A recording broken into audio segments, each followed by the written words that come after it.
Hello, and welcome to this week's episode of Man, We're Too Old for This, here on the Nerd Kernel Network. I'm your host, the experience that some call Jason, and with me today is... CDL-113, the droid you're looking for. And the blurred dawn of the veil, the Toddfall. And today we're going to be talking about Falcon and the Winter Soldier. The last episode just came out. All of us here have watched it.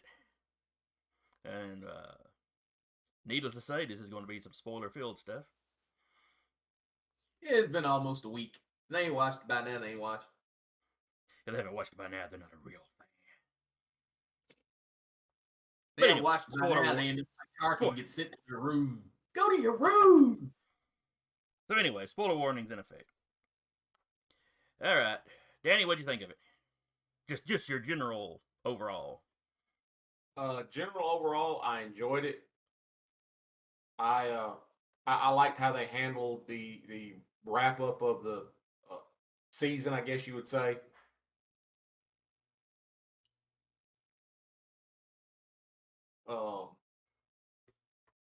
I like how they had a callback to some of the characters from the beginning of the season. And I don't know how much more you want me to say without going into any specifics. That's fine, Todd, what about you? It was one that the first time I watched it, I was kind of and I watched it again later, and I liked it a little more. It wasn't bad for what it was, you know. There was some stuff in it I thought was kind of neat. There was some stuff in it that I was kind of like, oh God, it's the comics all over again. Yeah, I think I may know what you're talking about. I was generally pleased with it. I like the visuals. Sam really does some neat stuff in that last one. Yeah, that's true. There were some story bits that I think they tried to wrap up a little too neatly. There was one of the big reveals that I really didn't care for a variety of reasons that I'll get into in detail later. Overall, I come away from the series having enjoyed it, though. Yeah, like I said, I enjoyed it. It was just one of those kind of things. Like if you see my post on Facebook, I posted that like just as it was going off, and I was like, yeah, it's okay. Yeah, I wasn't sitting there going. I felt better about it than I felt about the series finale of WandaVision. I put it like that. Mm-hmm. Yeah. WandaVision, I was hyped up. I was super hyped up because the series finale, it was the first one that I stayed up to 2:00 in the morning to watch. Because I was hyped for that one, and I was kind of like, eh. This one, I went in with my guard a little up because I was like, well, the last time you did this, you hated it. So I went into it, and, I was like, okay, that's neat. I was surprised by nothing, so... And I think the difference was WandaVision's next to last episode had me really expecting like big shit. Yeah. And the fifth episode of Falcon and the Winter Soldier pretty much set me up for just what I got. Yeah. Mm-hmm. I liked, like I said, I like the callback to the different characters and how it wrapped up, like Zemo. When the last time you see Zemo, when him and Bucky are having that conversation at the memorial, because he makes the comment, have none of you been there? I get why he goes back there. That's his home country. And I like how when him and Bucky have their showdown, Bucky pulls a gun on him. Click. Showing him, I could have took you out. But instead, I'm letting them have you. And the Dora Milaje come out and take him off. And he's like... But the most important part of that scene was Zemo basically going, don't worry, I'm not going to kill you. Yeah. Because Zemo hates super soldiers. Yeah. As seen in the finale, that motherfucker don't like super soldiers. Yeah. He looks at Bucky more as a victim, not that, hey, I chose to take. Yeah, the whole point of that was still though, don't worry, I'm not. You see me killing super soldiers we both know you are one. Don't worry, I'm not going to kill you. Yeah. And I wonder if that's supposed to be, him pitying Bucky for what he's gone through with Hydra, or if it's guilt over how he manipulated, how he basically drugged Bucky into some of this stuff. The stuff in the Civil War movie. I don't know, because that's kind of the thing is you see him kind of, it's kind of like if you a victim or if he's kind of fucked you over some kind of way, which is truthfully my problem with MCU Zemo, is he's not evil. Yeah. Zemo in the books is a fucking Nazi. He's a neo-Nazi. There ain't no good parts to Zemo. Zemo's evil. I would correct you on one thing. What's that? He was running around in World War II. He is not a neo anything. No. Heinrich was in World War II. That's Helmut. Helmut's his son. Helmut's a neo-Nazi, not Who I'm Nazi. pretty sure was there when Cap glued his father's mask to his face. No, the trick in the comics, Helmut's thing with Cap was when Cap glues the mask to his face, the family falls out of favor. And his dad, Heinrich, was obsessed with Cap. And then because Heinrich lives until Cap gets thawed and gets killed later, and the son and Helmut comes about basically going, you took out, not only did you kind of deny me my father when he was alive, but you killed him. And that's why he hates Cap. Yeah, he was around, but he was around as a child. You have to, and in the comics, you have to shrink that time period. Okay, I got you. Cap was not in ice 70 years in the comics. He was in ice like 20 years. 20, 25 Yeah, years. you were going from the 40s to the 60s. Yeah. At the time that they brought him back. Yeah. So what you had was it gave Helmut enough time to get grown. But yeah, because Helmut shows up for the first time as a character, called himself the Phoenix, and he had this whole thing where he was gonna basically dump Cap in molten adhesive X, and ends up falling into it himself, and that's why his face is all fucked up and shit. But yeah, that was his beef with Cap, and the comic version, is a neo-Nazi. Yeah, my take on him in the show is a lot like my take on Jimmy Woo. Yeah. I like the character that shows up in the MCU, but I don't think it's a good representation of the comic version of the villain, Right, or the character. Yeah. I should say.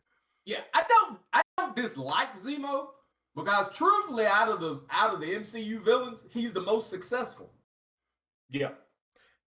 He survived contact with him, and he tends to get the shit that he's trying to do done. Yeah. He's he's the best just example. not You've a got him good kind of dude. the mastermind. Yeah. I mean, Loki's pretty good, but he tends to kind of sabotage himself.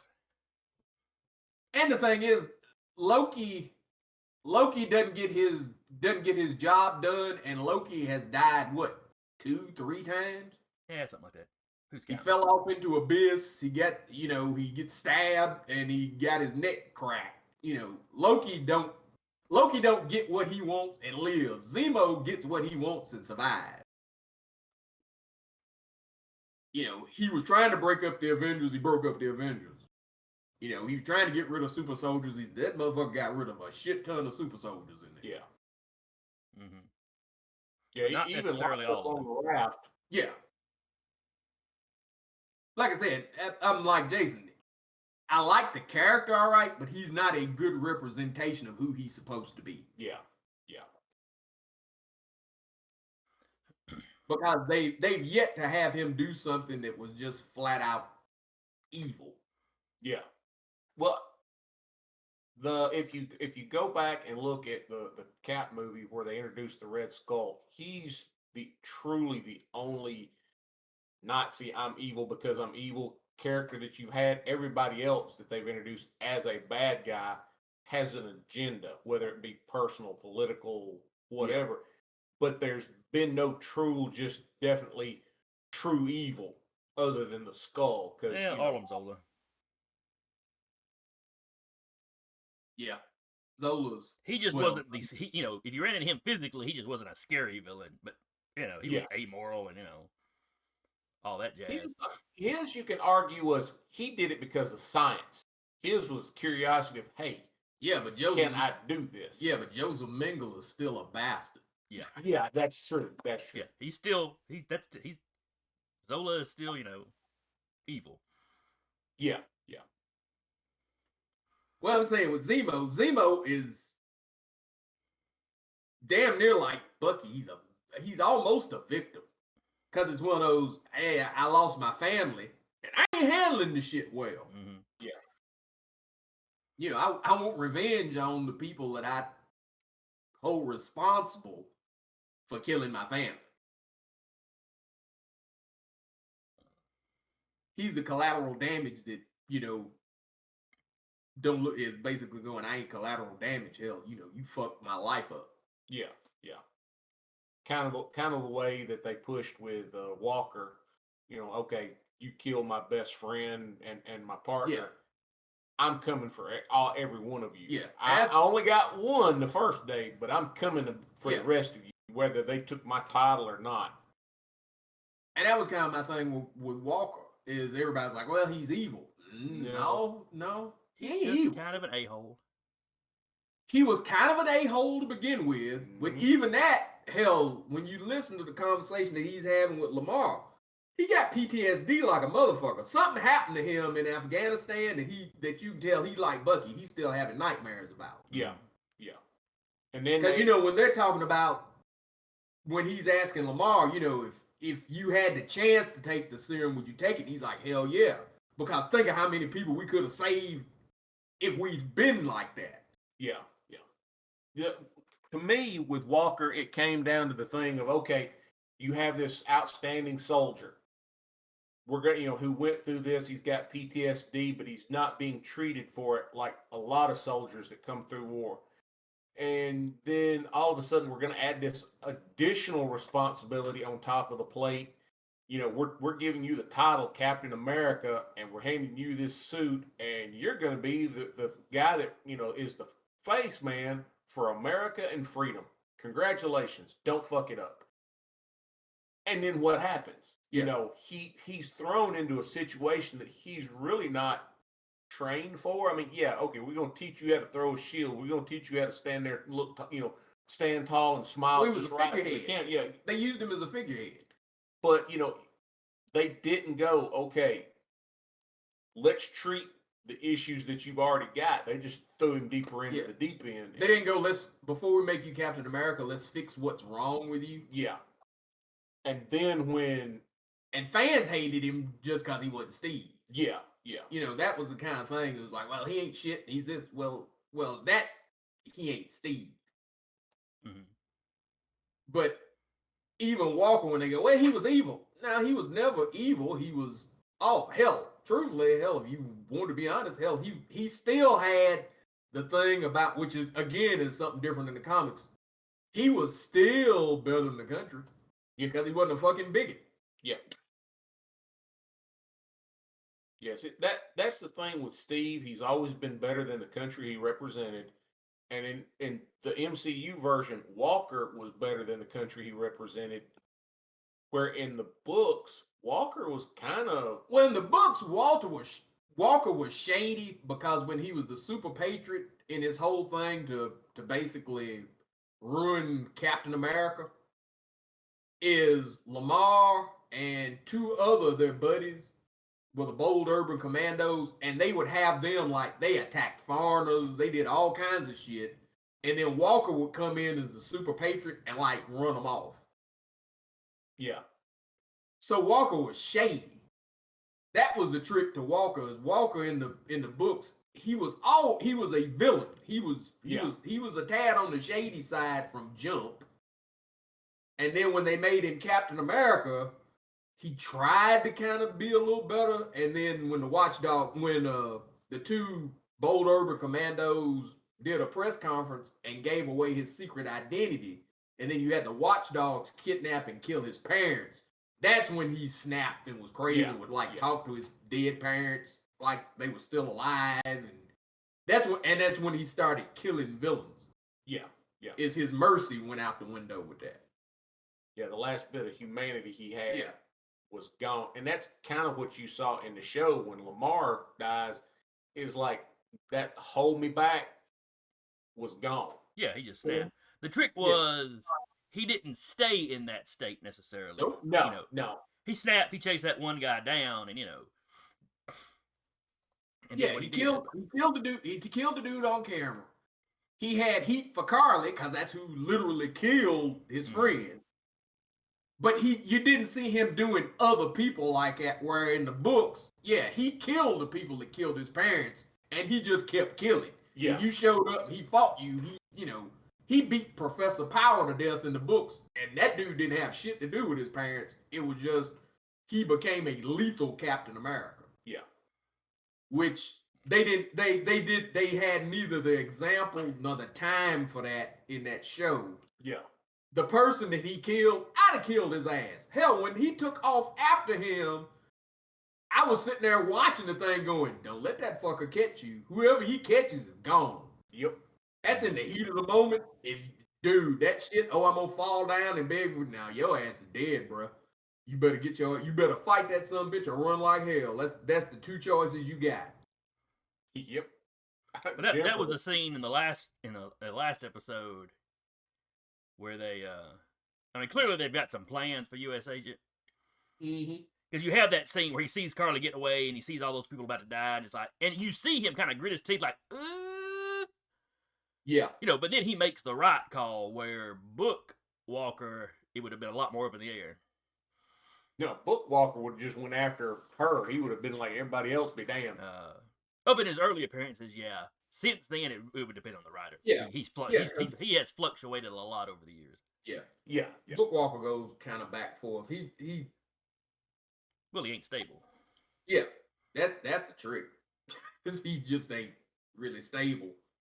And he's a lot more ultimate Captain America in his persona. And if he gets an order to do something, he does it. Mm-hmm. Yeah. And he does not question the morality of the order. It's just that he's been ordered to do it. Another thing that points to Walker not being a complete douche is, he's trying to save that truck full of folks. Some other super soldiers come out, He doesn't have a come apart when Falcon manages to save him and get the applause. No. Which is something I was half expecting. I didn't, because I think that was, I literally think that kind of once that shield was gone from him, I think he was less I am Captain America with this homemade shield to get Carly. Because you'd had that scene where he was with Lamar's parents and was like, yeah, I got the person that killed him. And he knew that was a damn lie. Yeah. And people was still running around. Mm-hmm. But even that lie, because I've seen people go, well, see, he did that lie and it was covering his murder. No, he was doing that to give his friend's family closure. Yeah. See, watching that scene, I was sitting there debating, is he doing that so Lamar's parents have closure? Is he deluding himself?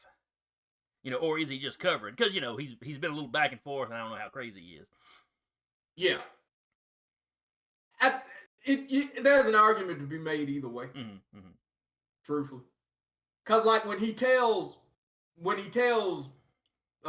Sam and Bucky that, he's like, oh, I had to do that. Because, he killed Lamar, and, they're like, no, it ain't who killed Lamar, and you know it. That was him covering.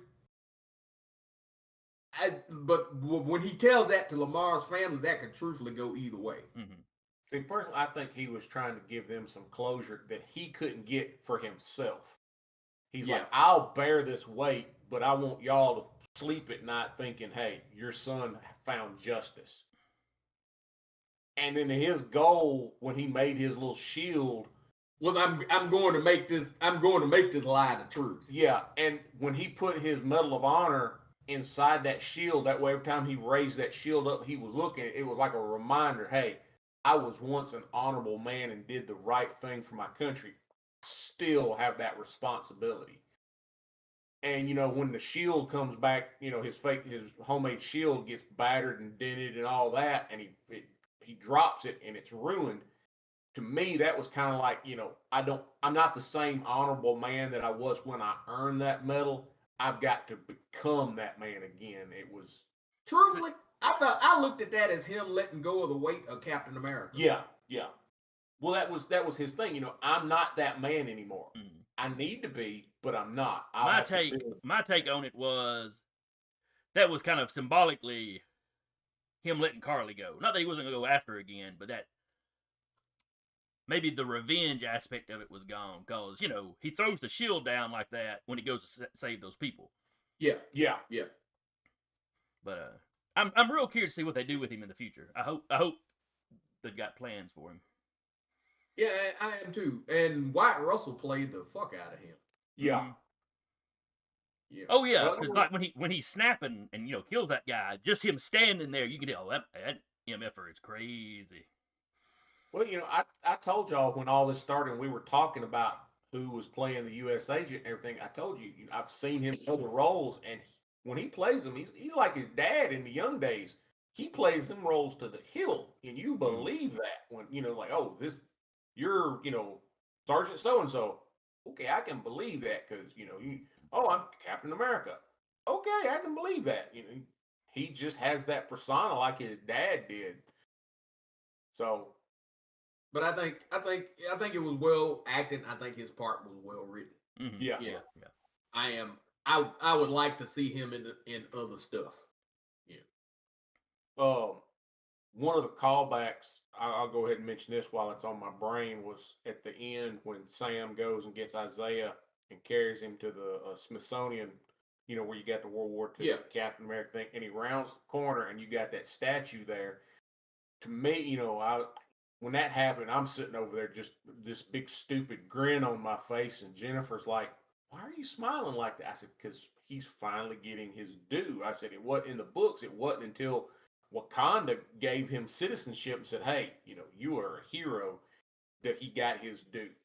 Now, in the book, in these movies, they're actually showing the character and say, "Hey, this guy was one of the originals." Yeah, the MCU version of that is actually letting the public know that there was one, because in the books the public still don't know. He's still basically black folks' secret. Yeah. Well, Wakandans know, but like they black. Yeah, that's he's what I'm black saying. folks' secret. Nelson Mandela knew. Malcolm X knew. Muhammad Ali knew. Black culture knew. The wider MCU in the comics still don't know shit about him. Isaiah Bradley. It's literally just black folks and kind of the super soldiers, the kind of Captain America, because that first book, hell, Steve just finding out about it. Yeah. He's kind of got the reaction like Sam had in the show. How did I not know about this? Yeah. You weren't nice for a while. We didn't. We weren't holding it against you. Yeah, they replaced kind of Sam and Bucky. Well, Sam and Bucky in the show kind of replaced Steve. Because Steve finds out about that and goes and meets him, and he's got that wall where with everybody from, like I said, from Malcolm X to Richard Pryor to Nelson Mandela on that thing, where black people knew that he existed. Even when because Panther invites him to his and Storm's wedding. And you had Luke Cage going, "Oh man, is that who I think it is?" And you had all these black heroes around him, around his wheelchair. And you had Luke Cage going, "Yeah, that's some real class there." But yeah, he's in the books. He's still kind of black folks' secret. Yeah. One little thing with him that I liked in this episode. What's that? Was when Sam goes to talk to him and they're messing around in the backyard, and you see him pick up that big ass tree and potted plant tree. Yeah. Because I've been sitting there wondering, are they ever going to show that he's still juiced up? Is he still juiced up? And then he helps that thing up mid conversation like it's nothing.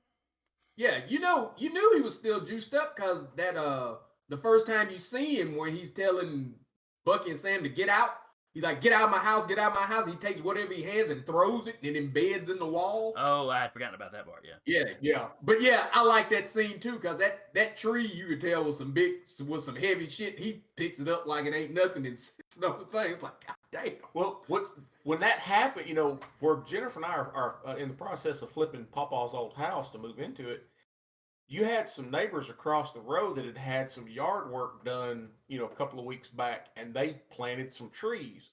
And it was a tree about that size, and they had dug the hole, and they had to use a bucket lift to lift the tree out of the back of the truck, carry it across the yard, and sit it down. And then they had it took 3 men to strong arm it into place. And she goes, "He's that strong?" I said, "No, he's stronger. That's just him picking up. It's just him picking up. That's like me picking up a 2-liter bottle. That's just him moving something from point A to point B. He could have threw that across the block."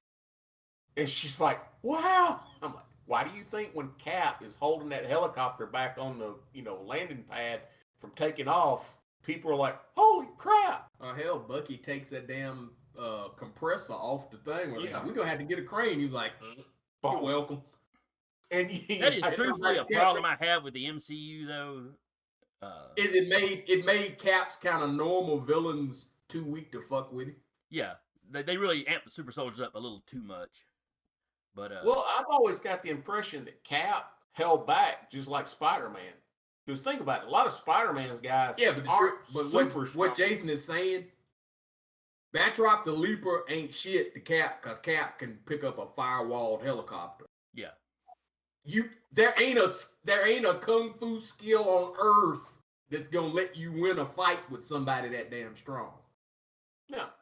The only thing that can fight super soldiers in the MCU are other super soldiers. Yeah. Speaking of Batroc the Leaper, though, we'll get into some stuff that I at least was disappointed about. Why will these guys not build up a stable of reoccurring villains? I was so happy when Batroc showed up in this, and then they just casually cap him at the end. It's like, what the? Yeah. And that's kind of the thing, because the Mephisto, and I'm using my hands in quotes, for Falcon and the Winter Soldier, Captain America and the Winter Soldier, is the Thunderbolts. They're doing Zemo and he's gonna be a Thunderbolt. Oh, it's U.S. Agent, he's gonna be a Thunderbolt. But the trick is the only run of Thunderbolts that ever lasted, that was really ever interesting, was when the Thunderbolts were the disguised Masters of Evil. You ain't got a Masters of Evil in the MCU, because hell, you won't hardly keep a fucking supervillain alive. Yep. Yeah. The fact that Zemo lived, like I said, like we were saying earlier, Zemo is the one that succeeds, because not only does he kind of get what he wants, he lives. Mm-hmm. The thing that surprised me was seeing him on the raft and not somewhere in a cell in Wakanda. Well, you knew he was going to the raft, because when the door said they were taking him to the raft. They said, we did tell Bucky, we're taking him to the raft. Truthfully, that was one where you go, why are they not killing him? Yeah. Regicide usually gets you murked. Yeah, that's why I'm saying it surprised me that he wasn't, wasting away in a cell somewhere until they decided to publicly execute that sumbitch. But they have a supervillain problem in that they don't let them live. Mm-hmm. My problem with Batroc was that Sam didn't beat him. Yeah, I noticed that. One of the damn things that pissed me off in the books was in the books, I think it was the first issue with Sam as Captain America. He gets his ass handed to him by Zemo. The only difference between the comic fight with Zemo and this fight with Zemo is not literally, as he's kicking his ass, talking about how inferior he is to Steve. And that was the bad taste in my mouth for Zemo or Batroc? I mean, Batroc. Batroc beat his ass, and while he's beating his ass, he was basically going, you are a sad replacement for the original. And that was kind of I knew going into that he was going to fight Batroc in that episode, and that was kind of my gauge as to whether I was gonna like it, or if I was gonna have my shit, it's this bullshit again. And they failed on that one. Cause I think he got 3 or 4 licks on Batroc that whole fucking fight. That's bullshit. Sam is still an ex-military that's been hanging with Cap now for years. Mm. They were on the run for 2 years. And he was on the run with Cap and Black Widow for 2 years, and nobody trained him, and they didn't do no kind of fucking hand-to-hand. Nah, that's bullshit. Yeah, right. The only thing that gives me a little mercy on them is Bucky, for some fucking reason, couldn't fight in this series either. Bucky's fighting was lackluster. What I thought when Bucky wasn't as great a fighter was that whole thing of where he had been brainwashed, and now he's under that thing of no killing, no this. He's afraid of his own strength. Like, okay, I'll punch you, but I got to hold way, way back, because if I knock you out, that's one thing, but if I cripple you, yeah, that's one step too close to killing you. And he had that. He was suffering from PTSD. He didn't have that problem in Madripoor. When he was playing Winter Soldier, he went through them dudes. Yeah. He that may be that he was hovering at the edge there too. That he may have been, kind of getting back in that mindset, playing that role. Well, Zemo does say in that he's like, hey, he ain't as far away from the Winter Soldier as he thought, huh? Yeah. He told him, you're gonna have to make this look real, So break a few bones. Oh, he did. But one of the things, when they had that shootout, you notice he didn't shoot to kill. He was shooting to wound folks. Shooting them in the shoulder and the leg, shit like that. He didn't put nobody in center mass like Sam and Sharon was.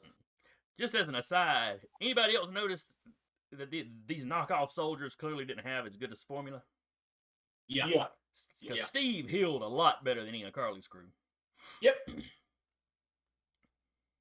Yeah, that was one of the things I was talking to a guy on Facebook about, because we were talking about Blonsky in Incredible Hulk, and I was like, yeah, I was trying to show him the timeline, kind of the super soldier serum in the MCU with this show kind of stuck in there, and I was like, well, they have a healing factor. Oh no, I was like, no, dude, they have a healing factor. Yeah, but he was thinking it was the Hulk blood that did that to Blonsky. I was like, no, he didn't have the Hulk blood yet. That was literally his first dose of that damn serum. Hulk kicked him into a tree, and they described his bones as being like shattered gravel. And he came back from that. You heal. And then I was showing him how many lethal wounds Cap has taken, and hell, half of them just get right back up. Because in the Avengers, one of the Chitauri shoots him in the gut. You see him take a blast to the gut. And Thor takes out the rest of them, and he reaches down and picks Steve up. And Steve's kind of like, as Thor makes something and some comment, and Steve goes, what's the matter? You sleepy? But he literally had just been shot in the gut. Yeah. And it didn't stop him. Hell, at all. Which, makes his comment about, if you get such and such, do this. If you get such and such, do it. And if you get killed, walk it off. Yeah. Okay. We ain't all like you, Steve. Well, that's just his Cap speech. But, but that, for him to go into the hospital at the end of Winter Soldier, he'd been shot 3 times, stabbed. He'd had Bucky take that bionic arm and bash him in the face a few times, and then he'd fallen about 3 stories from a helicarrier. And that put him in the hospital. You don't know how long he'd been there. And probably didn't stay very long. So what do y'all think about the quote unquote big reveal? About Sharon? Mm-hmm. Yeah. It was the worst kept secret in ever. Yeah. Yeah, I was pretty much aware of it going in myself. And I hadn't really been, hitting Facebook groups or anything about it. Excuse me. Yeah, that one was fairly obvious. Truthfully, I knew she was the power broker after she shot the chick in Madripoor. Yeah. Because she had No reason to be protecting Bucky and Sam. You know, she wasn't there as backup. They were shocked that it was her. And it was like, yeah, she shot her to shut her the fuck up. Mhm. Yeah. Also, the bounty on their lives, yeah, who else would have put it on them but her? Yeah. You have their thing now is she must be a scroll, but I think that's just people, they can't accept the fact that, yeah, she just evil. She just bent. And I watched a thing on YouTube where a guy was showing you evidence that hell, she's always been bent. Just a quick one. In the Falcon, in Captain America: The Winter Soldier, she was assigned to Captain America, right? Mm-hmm. She's the one that comes to him and goes, "Hey, you know, you left your record player on." You know, when he goes in there and finds Nick in there, right? Yes. Uh-huh. How'd the Winter Soldier know where Nick Fury was? Nick got away from him. Remember, he cut a hole in the cement and the roof of that SUV and had dipped. That's right. He did, didn't he? So how the hell did the Winter Soldier know that Nick was there in the first place if somebody didn't tell him? Fair point. She had the gun on Crossbones, but she didn't hit him. That was point blank. Because remember, at the end of it, they show her like she's target practicing so she'd be better at it. But well, if she's a shield agent, she's already good at it. yeah. So, but it would explain, the whole Hydra thing that, Yeah, there's a whole, but once you go back, if you go back and not look at her as, oh, this is Sharon Carter from the comics and she's automatically a good guy. If you go back and go, well, hell, I'm just gonna look at shit. Yeah, she's done a whole lot of shit in that series that was kind of shady. Yeah. And truthfully, then when you have the after credit scene in this, it really just sets up to be where she was in the beginning. Mm-hmm. With access to all kind of shit. Yeah. Because that was the thing is the guy that I was talking to was like, oh, well, she was behind the Flag Smashers. I was like, no, the Flag Smashers had worked for her and had double crossed her. She made super soldiers out of them because, she tells Carly, she was like, why don't you guys come back and work for me again? Which means they worked for her in the first place. And Carly goes, I'm not interested in building an empire. I'm interested in changing this world. But yeah, even the thing when in Endgame where you see all the people that's disappeared, because one of the things that people are going, well, they ain't been back but 6 months. How'd she create this criminal empire in 6 months' time? You don't know if she was blipped out or not. You just know that they think she was. Scott Lang is on that thing too. Yeah. Scott Lang wasn't blipped out. They just didn't know where he was. Yep. If she's running around in Madripoor, it's real easy. Well, hell, she must have blipped out. No, you just assume that because you don't know where in the hell she is. And that's a hell of a power vacuum depending on who's not around at hell. If she's S.H.I.E.L.D., I'm pretty sure if Ross knew where that vat of super soldier serum was, she knew where it was. Yeah. Hell, because he was sneaking and doing it his damn self. There ain't no telling that she ain't been. I mean, if she had access to it, she's probably juiced herself. It wouldn't shock me a bit if you. Yeah. On the other hand, though, she also knows what that stuff did to the skull. And she wouldn't know. She would know about Blonsky, but she wouldn't necessarily know that he'd gotten dosed with something extra afterwards. The formula may have just, screwed him up. What I'm saying is like the Flag Smashers. She knows what it did to them. Well, the trick is, that's one of them kind of things where you could tell she didn't give a fuck about. She was the power behind the throne. Mm-hmm. Yeah. My whole thing in that is when they start going, well, she must be a scroll and she must be this. No, she may just been bent from jump. Yeah, yeah. I'm just saying, it wouldn't shock me if when the next time you see her, you see she's also juiced, because, hey, I've got all this product. I've got folks working for me with super strength. I wouldn't want them to know that I was juiced But you know, It'd be a happy little surprise. Yeah, it'd be a happy little surprise. Oh, you stepped to me. Guess what? I gave Guess you what? I'm roughly your equal, and there's 5 of you. Yeah, because see, that's the trick. Is there the super soldier serum in this fluctuated. Yeah. Well, you either badass, but if you fight another super soldier, you ain't quite a badass, but maybe you're a badass. So we ain't sure if you're a badass. You could be a badass. We don't know. I just kind of assumed it's a knockoff, so you know. Yeah, who knows? That's almost one of those things where it's kind of like the things that happen were things that needed to happen for the story to progress, not necessarily looking back at how it's worked up until then. Because I'm fairly certain that the version that they took is probably the same version that Blonsky took. Yeah.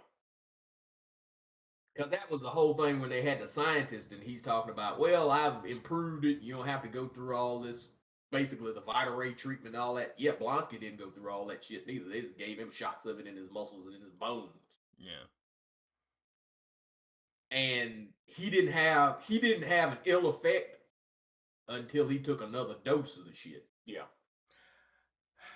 I want to say you were seeing some kind of weirdness on his back and stuff even before that. After he took another dose of the shit. Oh, a second dose of the stuff. Yeah, gotcha. He took more than one dose. In fact, he's the only one in there that you know for a fact took more than one go round of that crap. Yeah, because it was after his back was broke and they gave him another shot. You see his back, you know. Yeah, it's after he had healed from that first go round. Because remember, in Incredible Hulk, they had him on a regimen. Ross had came to him and basically said, "We're gonna give you the dose of this stuff, and if you have any kind of ill side effects, we take you off." Which meant he was on they were having him on a regimen of taking that shit. And that was the trick, was that second dose wasn't doing him no good. That was when you see him looking in the mirror and he's starting to have that kind of sweaty crackhead look, and his back, his spine kind of starts to morph out and shit like that. Yeah, that's after the second go round. First go round, he was neat as shit, but Blonsky and Ross were both kind of power hungry. Yeah. You know, Blonsky's whole thing is he was wanting to be equal to the Hulk. And that first go round, while he was bad as hell, he wasn't Hulk's equal. So he wanted some more. Yeah. And that's why when he saw that Hulk blood, he was like, "Oh, so you can do that kind of shit? Well, I want some." And you know, Stearns goes, "I don't know. Look like you've been doing something to yourself already." You know, the result could be some kind of abomination. He picks him up by the throat, and he's like, "Hey, I didn't say I wouldn't do it. I'm just giving you informed consent." Yep. So anyway, to wrap up, anybody have any final thoughts on Falcon and the Winter Soldier? I liked it, and I'm shocked that we got through this whole series and have yet to talk about either Bucky or the Falcon. I like Bucky's, story in it just fine, but he's basically Bucky going into it and Bucky coming out of it. He's just a little more at peace. I think he was the Winter Soldier going into it, and he was Bucky Barnes coming out of it. Yeah, that was what I get. I liked how he finally crossed all the names off of his list. He told the little Asian guy truth about his son, Nakajima. And when he looked in, the lady at the sushi place was sitting there with a little old man feeding him, and it was like, okay, he's not alone anymore. I can leave. And see, the thing that I found in Bucky's arc, because he had an arc, was the last time you see Bucky is something that you ain't seen Bucky probably since First Avenger. You saw him happy. Yeah.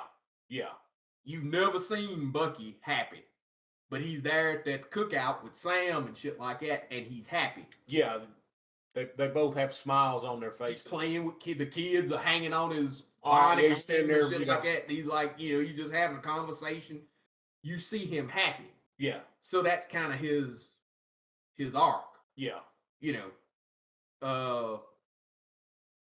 Sam's thing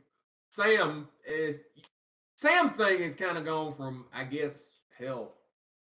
His is a little more complex than Bucky's, because his thing was, you going, well, he's accepting the role of Captain America, but he's kind of going into it knowing that, some of you won't like me. Yeah, which was why he didn't take it in the first place. Yeah, yeah. That was one of the things I His liked art about comes down to screw those guys. Well, yeah, it comes down to what he told Isaiah that, we built this damn country and I'm not gonna let somebody tell me I can't fight for it. Mm-hmm. Yeah. Well, that's kind of like his cap speech there when, at the end of the thing when he, they're talking about, oh, we've got to get these terrorists, and he's like, why you got to label thing? He gives his cap speech and he's like, you can feed, thousands with a phone call. You could do this with it. Why does it have to be an issue? And he basically, I like the one dude, that's Black Falcon. No, that's Captain America. And that the public response to what he's saying. Well, the trick is, if you notice, the public still don't know what the fuck to call him, because when he's walking past, you hear some of the reporters going, "Who the hell are you? Are you Captain Falcon now?" Yeah. So that's still at where Walker. Oh, it's Captain America. Hey, Cap is back. That's Captain America. Where he's still. But yeah, the reporters were like that. But the people on the street. Well, people like us, Black Falcon. That's like Prince when he changed his name to the symbol. Yeah, nobody actually called him because you couldn't pronounce it. It was like, oh, yeah, it's Prince. Mm-hmm. They came up with that. Oh, it's the artist formerly known as Prince. I don't think I ever called him that entire time. Oh, Prince got a new song out. Yeah. All right, well, we're going to wrap it here because, we were doing last thoughts on Falcon, and now we're talking about Prince, so it's probably time to go. If you're watching this on YouTube, please like and subscribe. If you're listening to us on a podcatcher, take a moment to rate us if you would. Those sorts of things help. If you'd like to contact us, you can leave comments below. You can reach us at thenerdattornal@gmail.com. You can reach us on Facebook. If you go to our website, thenerdattornal.com, we have a shop, as well as that being a good central hub for you to keep up with everything we're doing, from this podcast to our actual play podcast to, whatever else we come up with. So anyway, I have been your host for the day, the experience that some call Jason, and with me has been CDL-113, the droid you're looking for. And the blurred dawn of the veil, the Todd Father. And we will see y'all next time.